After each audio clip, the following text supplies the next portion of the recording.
우리 찬양대에 또 새로운 인원들이 더 보강이 된 거를 볼 수 있었는데요. 우리 옆에 계신 분들하고 이 시간에 함께 인사 나눴으면 좋겠습니다. 당신과 함께 예배드리게 돼서 영광입니다. 이렇게 같이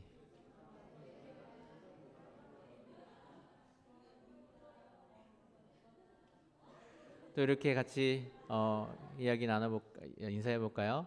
우리 함께 교회를 세워 나갑시다.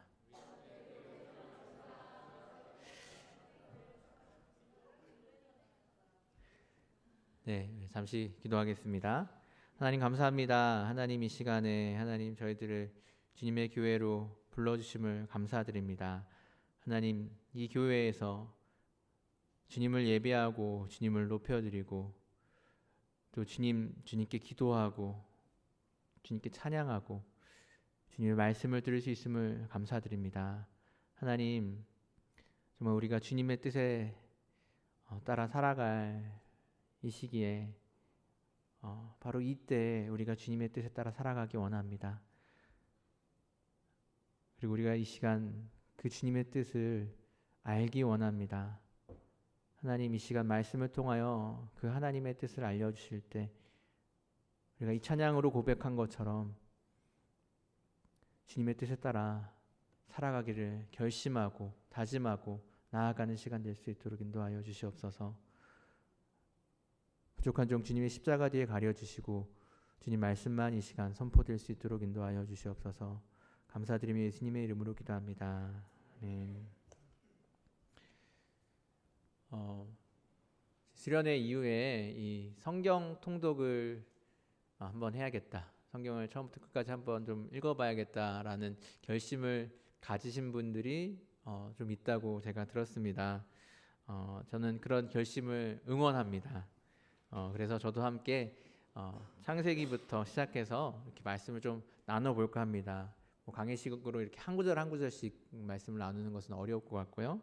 대신에 통독에 좀 도움이 될 수 있도록 이렇게 스키밍을 하면서 또 이렇게 중간중간에 함께 나누고 싶은 마음이 드는 그런 말씀들을 또 깊이 골라서 다뤄봤으면 합니다. 오늘은 그 첫 시간으로 이 창세기의 첫 장이고 그리고 이 첫 장 중에도 가장 하이라이트라고 할 수 있는 한 부분을 여러분들과 함께 말씀을 나누려고 합니다. 여러분들도 잘 아시다시피 이 창세기 1장에 나오는 말씀은 천지창조에 대한 말씀이죠. 사실 이 천지창조에 대한 말씀은 신앙을 오래 가지신 분들은 아무런 어려움 없이 넘어갈 수 있는 말씀일지 모르겠지만 이제 교회를 막 나오기 시작했거나 아니면은 비신자들에게는 참으로 넘어가기 어려운 장입니다. 평생 동안 이 과학적인 사고를 하면서 정규 교육을 통해서 이 진화와 또 빅뱅 이론 이런 것들을 배운 이들에게 소위 하나님께서 7일 동안 우주를 만드셨다라는 이야기는 받아들이기도 어렵고 이해하기도 어렵습니다. 사실 이에 대한 설명과 이 변증을 위해서 좋게 몇 시간은 필요할 것입니다. 그리고 그러한 설명을 열심히 잘 제가 한다고 한들 그것을 받아들이고 믿게 되느냐 하면 그것도 아닐 가능성이 높습니다. 그래서 저는 그러한 논의는 일단 화요 성경 공부 같은 그런 기회로 밀어놓으려고 합니다. 여러분들이 혹시 이 화요 성경 공부에서 이런 거를 같이 나누기 원한다 그러면 저한테 요청을 하시면 이런 것들을 화요 성경 공부 다음 주제로 삼고서 이야기할 수도 있을 것 같습니다. 대신 오늘 말씀을 통해서는 이 창조의 이야기를 통해서 이 성경에서 말하고 있는 하나님은 어떤 분이신지를 살펴보고자 합니다. 다시 한번 말씀드리면 이 창조의 이야기를 통해서 이 성경에서 하나님에 대해서 어떻게 이야기하고 있나 그것을 우리가 한번 살펴보려고 합니다. 창조의 이야기를 통해 성경에서 말하고 있는 하나님은 어떤 분이십니까? 우리는 그에 대한 가장 확실한 답을 바로 창세기 1장 1절에서 찾아볼 수 있습니다. 태초에 하나님이 천지를 창조하시니라. 이 말씀을 통해서 성경이 말하는 하나님은 어떤 단순히 그냥 능력이 많고 아니면 크고 어떤 대단한 존재 그런 것을 뛰어넘어서 우리가 그런 어떤 평가조차도 감히 내릴 수 없는 이 세상의 어떤 것과는 감히 비교할 수 없는 완전히 다른 존재, 완전히 차원이 다른 존재, 완전히 초월적인 존재, 절대적인 존재입니다. 쉽게 말하면 만약에 누가 이렇게 소설을 쓴다고 생각을 해볼 수 있겠죠. 이제 소설을 쓰면은 그 소설 안에 여러 가지 등장 인물이 나올 겁니다. 그렇죠? 그럼 등장 인물끼리는 어떤 등장 인물은 좀 더 세고, 어떤 등장 인물은 좀 약하고, 아니면 어떤 등장 인물은 잘나고, 아니면 다른 건 못나고, 이렇게 서로 비교를 할 수 있겠죠. 하지만 그 등장 인물과 그 소설을 쓴 이 작가와 비교하는 것은 불가능한 일입니다. 소설의 등장인물이 아무리 뛰어나거나 아무리 대단한 능력을 가진 인물이라고 할지라도, 심지어 어떤 신적인 능력을 가지고 있는 인물일지라도 작가가 그냥 마음만 먹으면 단 한 줄로 없어질 수 있는 거죠. 없어졌다, 죽었다, 사라졌다 이렇게 한 줄만 쓰면은 그냥 사라져 버리는 것입니다. 등장인물의 입장에서는 이 자신을 창조한 이 작가는 도무지 가늠하기조차 힘든 존재죠. 태초에 하나님께서 천지를 창조하셨다고 할 때 성경에서 말하는 하나님은 바로 이와 같습니다. 하나님은 우리와 완전히 차원이 다른 초월자이고 절대자이십니다. 하나님의 손에 창조된 우리들의 말의 한계를 가지고 하나님을 표현할 수도 없고요, 우리의 지성의 한계를 가지고 하나님을 이해할 수조차 없습니다. 이것은 우리가 사는 이 지구, 그리고 이 우주가 너무 광대해서 우리가 다 이해할 수 없다 이렇게 말하는 것과도 다른 차원의 문제입니다. 그렇죠? 아무리 우주가 거대해봤자 하나님의 입장에서 보면은 그냥 자신이 창조한 어떤 소설의 이야기일 뿐이라는 것입니다. 그렇기 때문에 인간은 이러한 신의 존재에 대해서 논하면서 인간이 신이 있다 없다, 신이 존재한다 존재하지 않는다, 이런 것을 판단하는 것 자체가 사실 우스운 일일 뿐입니다. 이 신을 인간이 자신의 이성을 가지고 이해할 수 있다고 한다든지, 이성적으로 생각해 보았을 때 이것은 의미 없는 거다, 성경에서 말하는 신은 인간이 만들어낸 허구이다라고 말하는 것 자체도 참 하찮게 여겨지는 이야기일 뿐입니다. 오직 인간이 이 하나님에 대해서 알 수 있는 것은 하나님이 스스로를 누구인지, 자신이 누구인지를 인간에게 보여주실 때, 인간에게 자신이 누구인지를 열어서 알려주실 때만 가능한 것입니다. 사실 이 점은 이 기독교가 다른 여타의 종교들과 아주 다른 근본적인 차이점이기도 합니다. 다른 여타의 종교들은 보통 인간이 열심히 도를 닦으면, 열심히 구도를 하면 신을 찾아가고 신을 알아가고 신에 가까이 나아갈 수 있고 신처럼 될 수 있다라고 이야기를 합니다. 하지만 기독교에서 하나님은 언제나 인간보다 먼저 인간을 찾아오시는 하나님입니다. 성경이 이 점을 매우 분명하게 보여주고 있습니다. 성경에 나오는 여러 가지 인물들을 여러분 한번 머릿속에 떠올려 보시기 바랍니다. 하나님을 만났던 여러 가지 인물들을 떠올려 봤을 때 그중 어떤 한 명이라도 자신이 하나님을 찾기 위해서 노력해가지고 하나님을 찾아간 적이 있었습니까? 아브라함이나 모세나 사무엘이나 다윗왕까지 언제나 하나님은 먼저 인간을 찾아오셨습니다. 언제나 주도권을 가지신 분은 하나님이셨습니다. 그것이 바로 성경에서 이야기하고 있는 하나님입니다. 창조 역시요, 하나님께서 이런 주도권을 가지고 계심을 보여주는 사건입니다. 하나님은 이 천지를 꼭 창조해야 한다든지 어떤 그런 의무가 있었던 것도 아니시고요, 누군가의 부탁을 받고 이 천지를 창조하신 것이 아니라 하나님이 자신의 뜻에 따라서 이 창조를 주도적으로 하셨다는 것입니다. 성경이 보여주고 있는 이 창조에서 이 하나님이 가지고 계셨던 뜻, 그것을 가지고 창조를 하셨다는 것입니다. 그렇다면 그 하나님이 가지고 계셨던 뜻은 무엇입니까? 우리가 그 뜻을 알기 위해서 우리는 오늘 우리가 함께 읽은 말씀을 살펴보기 조금 전에 그 앞부분을 좀 살펴볼 필요가 있습니다. 아무도 여러분 여러 번 읽어서 잘 알고 계시겠지만 1절부터 25절까지의 말씀을 살펴보면 이 천지를 창조하신 하나님의 이 천지 창조의 순서에 대해서 나와 있는데요, 우리는 이것을 가지고 이 다음과 같은 표를 만들 수가 있을 것입니다. 한번 표를 볼까요?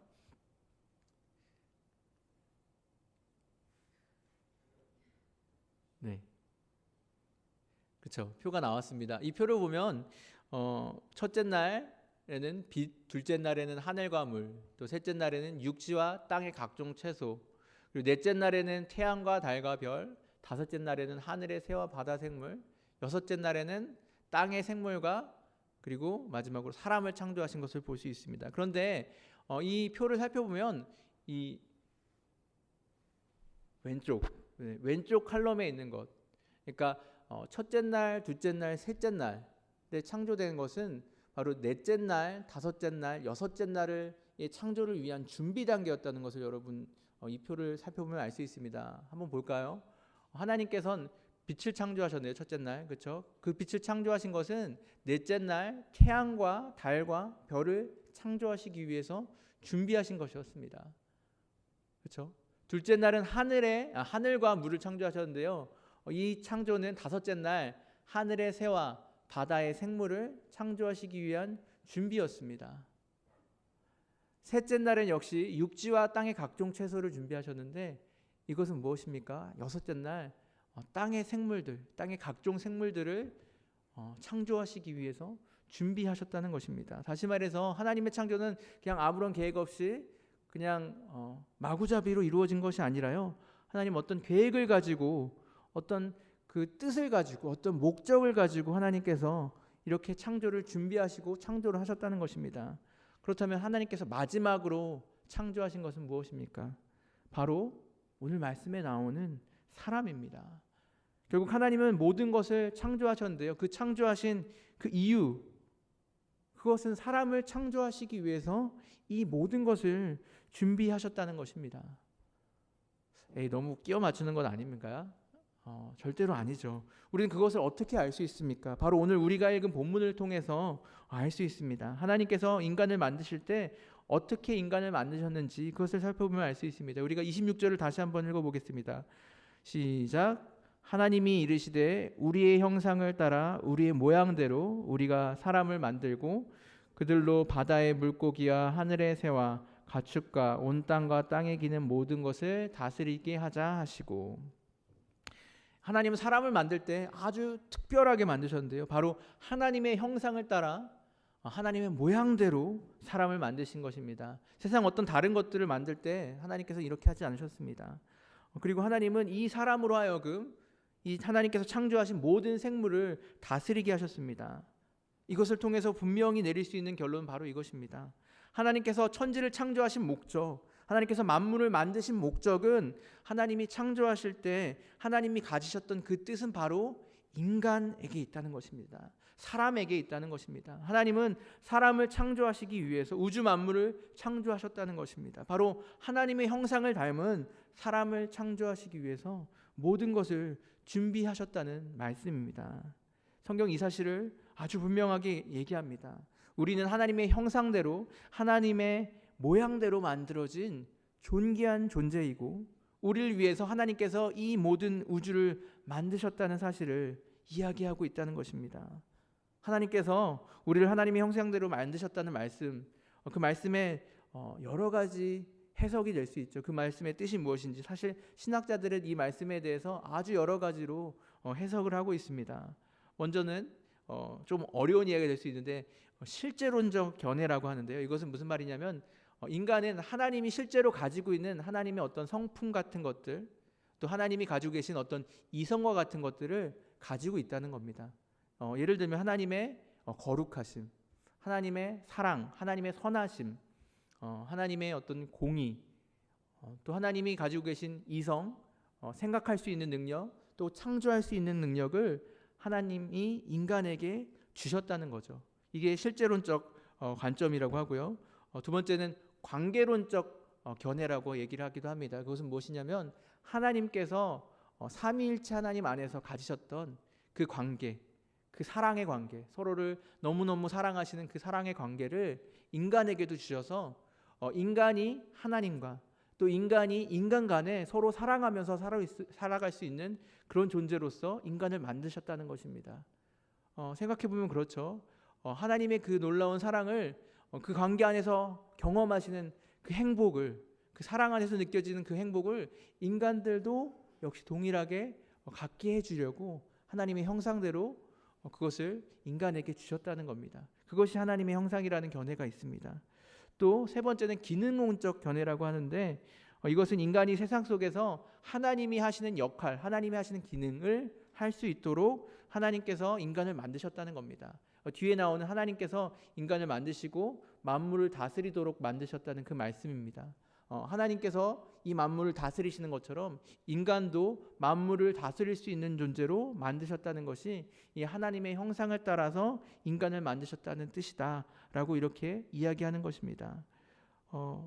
모두 맞는 이야기 같습니다. 이 사실 하나하나가 사실 맞는 이야기죠. 우리는 하나님과 같은 성품을 가지고 하나님과 같은 이성을 가지고 생각하고 창조할 수 있는 능력을 가지고 있습니다. 우리는 또한 하나님과의 관계 속에서 또 다른 인간과의 관계 속에서 사랑을 하면서 살아갈 수 있도록 만들어졌습니다.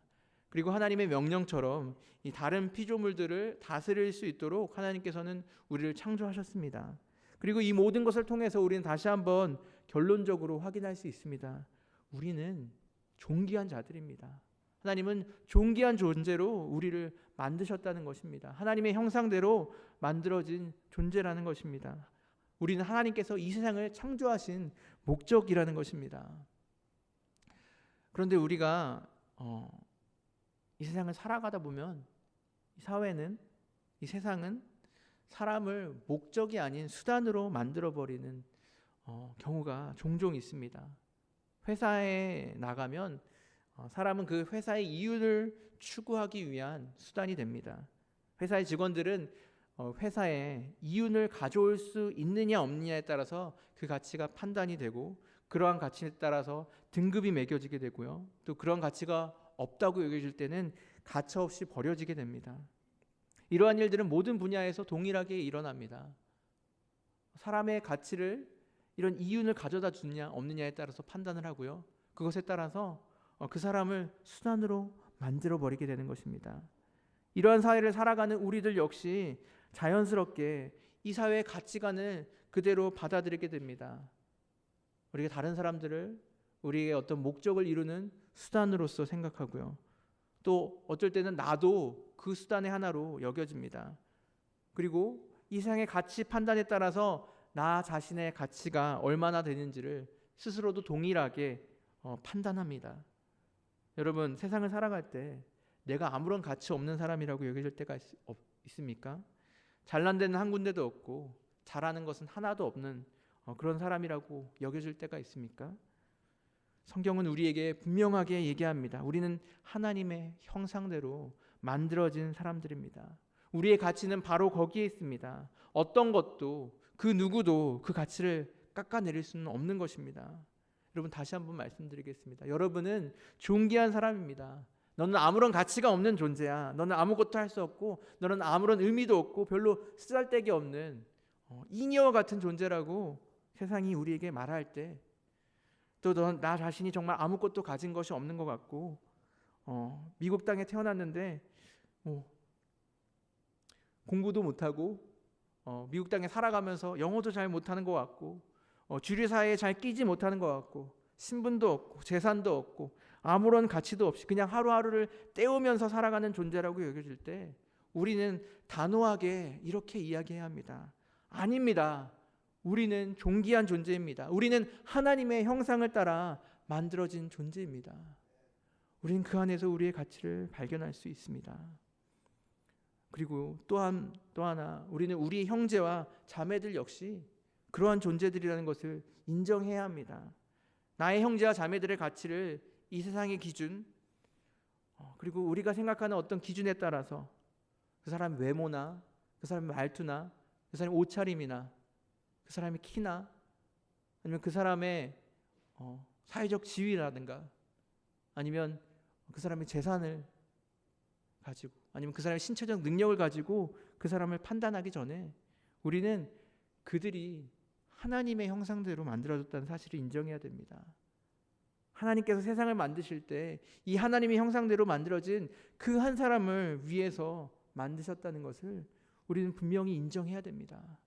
그리고 그들의 가치를 우리가 받아들여줘야 됩니다. 성경은 더 나아가서 이 하나님의 형상대로 사람을 하나님께서 만드시면서 사람들에게 하나님께서 바라셨던 것이 무엇인가도 분명하게 얘기하고 있습니다. 그 말씀은 바로 28절 말씀에 나와 있는데요. 이 28절 말씀도 함께 읽어보도록 하겠습니다. 하나님이 그들에게 복을 주시며 하나님이 그들에게 이르시되 생육하고 번성하여 땅에 충만하라 땅을 정복하라 바다의 물고기와 하늘의 새와 땅에 움직이는 모든 생물을 다스리라 하시니라. 하나님께서 원하셨던 것은, 그것은 하나님의 형상을 닮은 그 사람들이 이 땅 가운데서 생육하고 번성해서, 그래서 땅에 충만하는 것, 땅을 정복하는 것, 땅에 있는 모든 것을 다스리는 것이었습니다. 하나님의 형상이 이 땅에 가득 차서 하나님이 하시는 것처럼 모든 것을 다스리는 것을 하나님은 원하셨다는 것입니다. 하나님의 형상이, 하나님이 창조하신 이 세계 가운데 정말 충만한 것, 여기를 봐도 하나님의 형상이 있고 저기를 봐도 하나님의 형상이 있는 것, 그것을 하나님께서 원하셨다는 것입니다. 하나님께서 원래 우리에게 원하셨던 것은 이 하나님의 형상을 가진 우리가 그냥 그 하나님의 형상을 가지고 이 세상 가운데 충만하게 잘 살기만 하면 되는 것이었습니다. 그런데 안타깝게도 그냥 잘 살기만 하면 되는 이 사명을 우리는 우리 스스로 이루어내지 못했습니다. 이 사명에서 스스로 미끄러졌습니다. 바로 아담의 범죄를 통하여서 하나님의 그 형상이 우리 안에서 망가져 버린 것입니다. 죄를 범했을 때 인간 안에 있었던 하나님의 성품은 깨져버렸습니다. 그렇죠?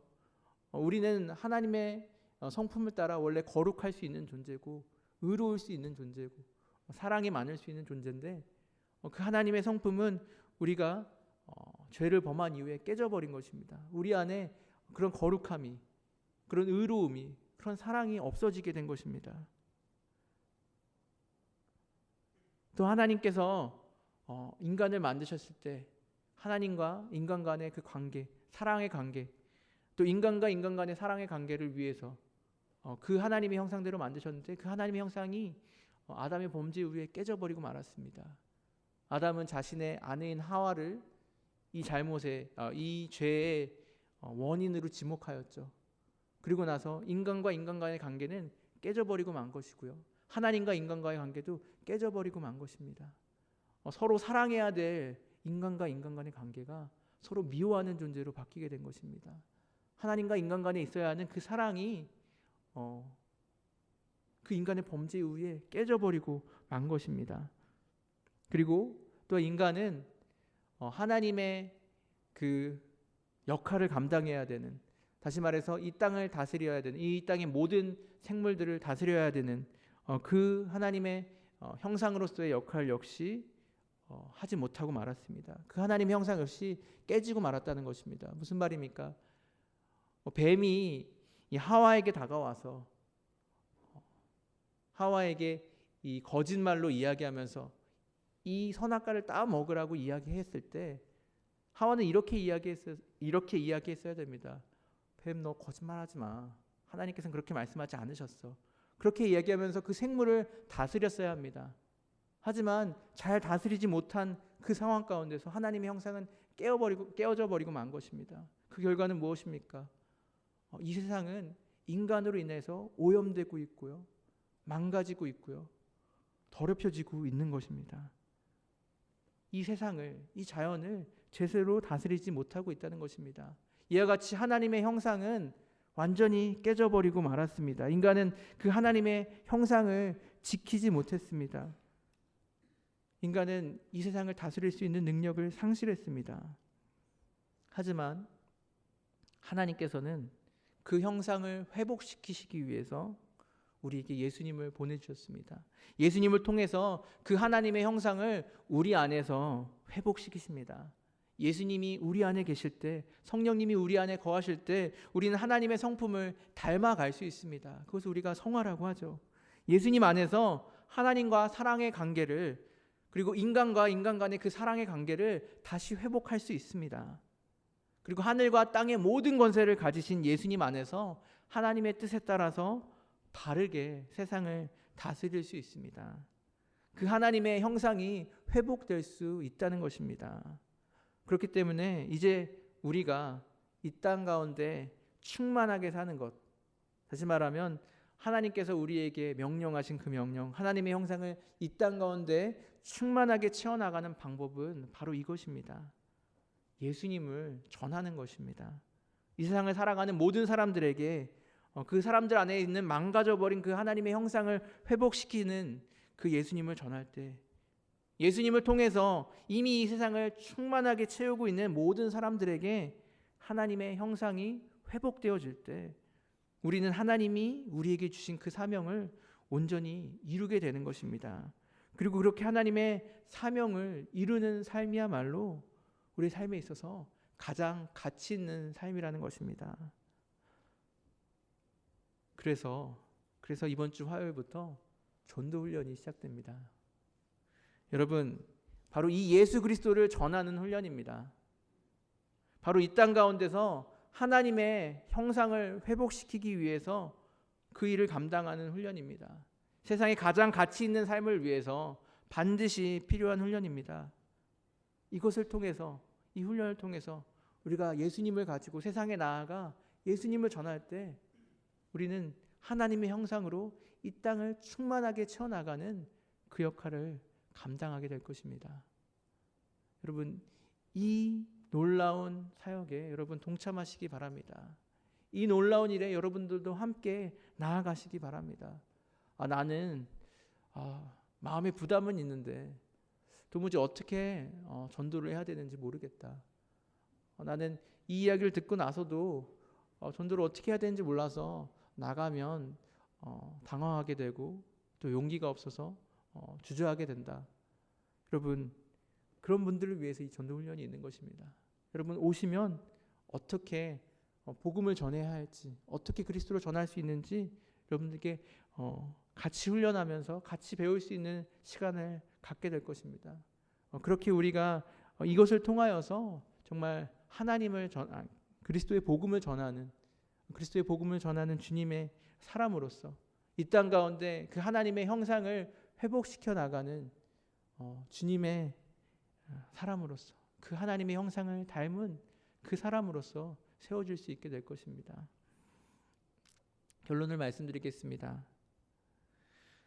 우리는 하나님의 형상을 따라 창조된 자들입니다. 그리고 그 하나님의 형상을 이 땅 가운데서 회복시켜야 될 그러한 사명을 가지고 있는 그런 존재들입니다. 여러분, 우리 자신에게 이 시간 이렇게 고백했으면 좋겠습니다. 넌 하나님의 존귀한 사람이다. 넌 하나님의 존귀한 사람이다. 그 하나님의 존귀한 사람으로서 이 땅 가운데서 하나님의 형상을 회복시키는 이 놀라운 사명을 함께 감당하는 저와 여러분 되실 수 있기를 주님으로 간절히 소원합니다. 사랑의 하나님, 감사합니다. 하나님의 형상을 따라서 우리를 창조하여 주신 그 은혜에 감사드립니다.